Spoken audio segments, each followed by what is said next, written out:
Good morning, welcome to Morning Review. This is Kim speaking on Wednesday, the 15th of February. So, looking at the euro dollar first, and yesterday continued in the original trend there, sold off some more. As I said, the 50 was rolling, and it certainly rolled, and the price rolled over it. We're now looking at some consolidation where we're sitting at the moment. On the hourly chart, which shows you quite clearly what we've got here, a nice trend line across the lows there. We've got an untouched daily pivot at the moment, so looking to see if that gets hit earlier on.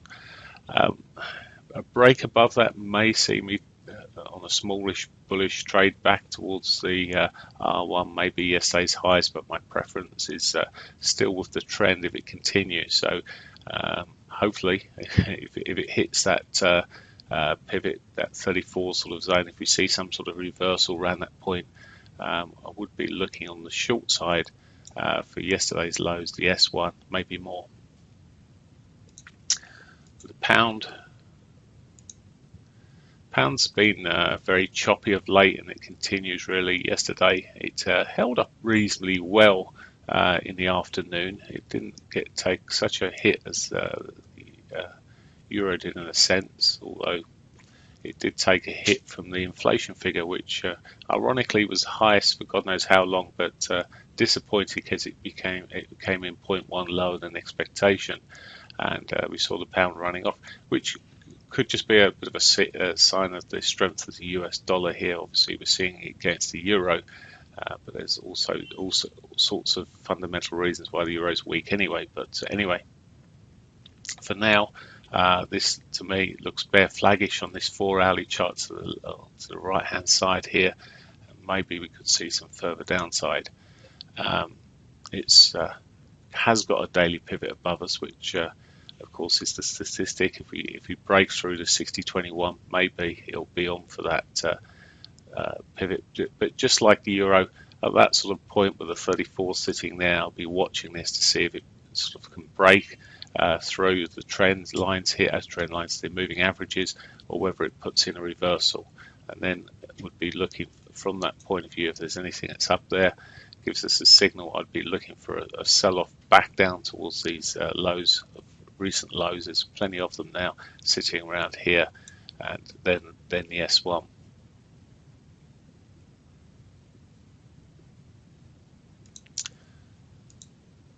Dollar yen. That's pushing on through now. It's pushed through. It's trying to push through that monthly pivot. It's just sitting on the collar of it at the moment on this current candle.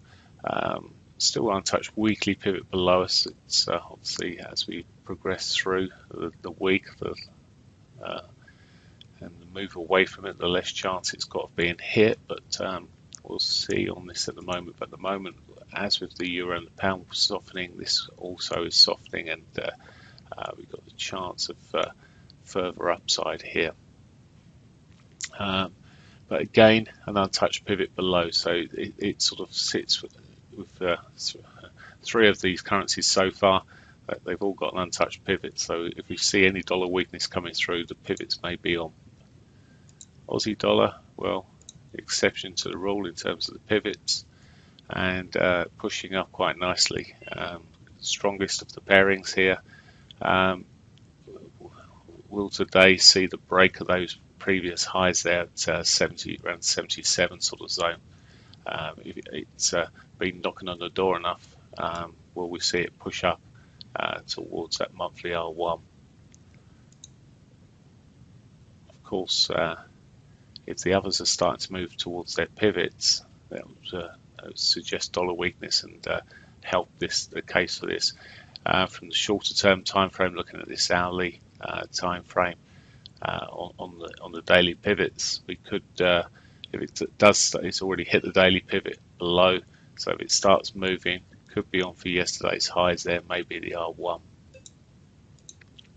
Canadian dollar, the Canadian dollar switched and whipped, and well, it's got the potential of a continuation to the downside here. Let's just have a look at how oil is doing at the moment.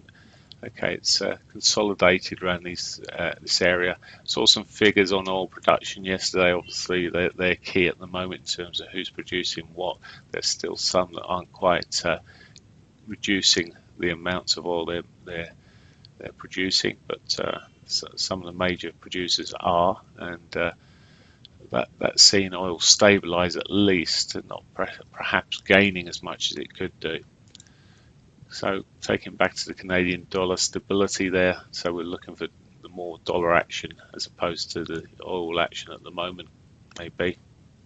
And again, if we see those other currencies start to make way to their pivots, we could see a bit more of a drawdown on the Canadian dollar. Maybe a break of its daily pivot here. It's in a bit of a wedge pattern at the moment, sitting here. If it can break the lows, maybe that 34, get that out of the way, although it's flatlining at the moment. If it breaks that 34, maybe we could be on for towards yesterday's lows in the S1. Right, that's pretty much it for me. There's not much else there, but on the news front, let's just run through that. The UK, we've got the employment report coming out this morning. Average earnings would be the key number. Again, they're looking for the inflation aspects of that. Moving through to 130, we've got the US consumer price index, which is the major inflation figure. Expect some volatility kicking in around there. Coming out with core retail sales may muddy the water, may get some odd volatility around at 130 as traders and auto systems pick through the data and numbers. But we've got Fed Chair Yellen testifying again later at 3, although I would expect she's probably said what she's going to say majorly yesterday, and this will be a repeat performance. Crude oil inventories at 330, so that will be obviously a potential volatility aspect for the Canadian dollar there. Right, that's it for me. Have a great day. Catch you later. Bye for now.